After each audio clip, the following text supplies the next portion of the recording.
Wayne was courtside for game one here in OKC. He was not here last night, probably because of his tweet following game one. He tweeted, "I was treated like," you get the picture, "by the Thunder Arena staff. Damn, I hope the Heat beat the dog," again that word, "out of them."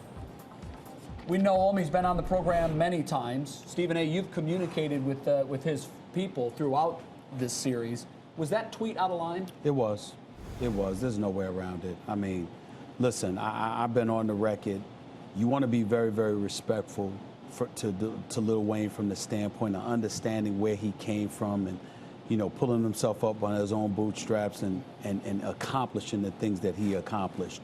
And he's always been good to me whenever he's seen me and whatever. And I got love for him because I understand where he came from and how it is to get to this point. But that doesn't make everything that you do right. The city of Oklahoma City, these people have been fantastic. They've been fantastic to me. They've been fantastic to a whole bunch of people. And I'm not just talking about the citizens here in Oklahoma City. I'm talking about the Oklahoma City Thunder franchise. I'm talking about the personnel that work in the arena. The way folks conduct themselves is first class all around.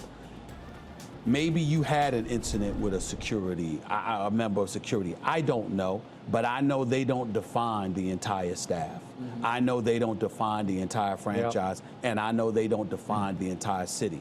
And where it resonates for me on another level is that when you come from the African American community, one of the things that you're constantly guarding against is the actions of a few tainting you and tainting everybody from our community. Yep. Well, it works in reverse. If you had a problem with somebody who happens to be white, that doesn't mean that everybody who's white that works in the arena is against you.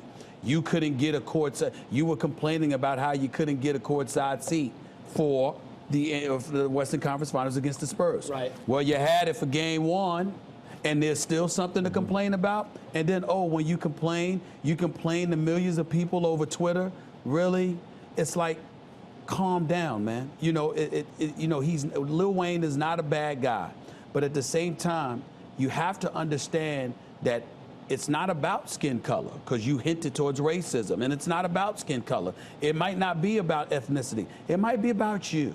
It might be about how you spoke to somebody. It might be about how you presented yourself. Mm-hmm. Again, I understand the industry, the genre that he's involved in, but at this game, in this city, they pray before they sing the national anthem. I haven't seen that in any other NBA arena.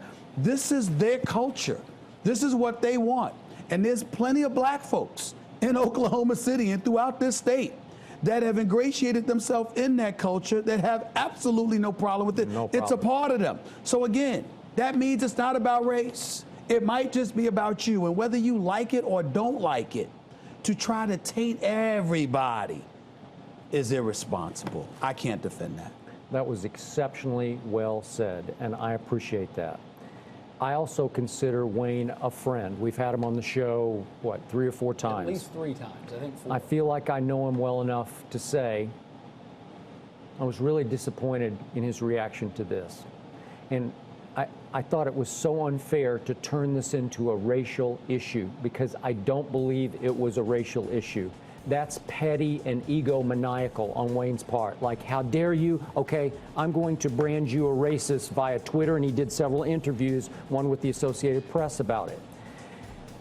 Look, bottom line, all those seats on the front row have been sold for however many years it's been, and those people have filled those seats night after night after night. And you still got one, the game one of the finals. Yeah. You got one. And the Thunder officials said, look, we'll put you behind the bench. You choose a bench, we'll put you behind the bench. We have no front row tickets because those people sit in those tickets and those seats. And I said on the show the day after this broke, if Wayne had called me, I'm pretty sure I know enough people, I could have hooked him up with a front row seat. Now, I would have to get somebody to give up their seat, but maybe they would have. But game one, Skip, he did have a seat directly across from the Heat bench. It was courtside. Yeah. Directly across from the Heat bench. Right. So what's the issue? What's the problem? Did one guy mistreat him? I don't know. And look, when you cry racism, when you play the race card, I'm here to tell you that There's racism where you came from in New York City. There's racism where you came from in Cleveland. It's everywhere. Everywhere. There's racism. This is my hometown. Is there some racism here? Sure there is.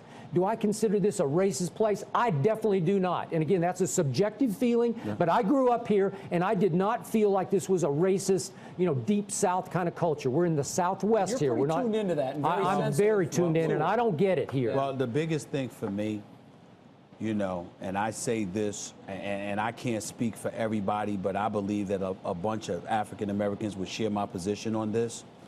When you bring up race, you need to make it count. Yes. You really need to make it count. You got to have something a bit more definitive than, oh, I wanted a courtside seat and we had problems. Or I showed up at the NBA Finals and, I had a couple of peeps with me and I don't like the way a couple of security guards may have treated me. I need something more tangible than that. Because when we're having this kind of discussion, understand that black folks make up approximately 14% of the American population. There's a lot of white Americans out there in escalation, that exceed about 65% of the American population. When you bring up race, and that's your reason, what happens is that real, legitimate, bona fide arguments pertaining to race get squashed and minimized because people turn a blind eye and a deaf ear because, oh, here we go again, here we go again. You have to have substance to an argument like this. And there is none here.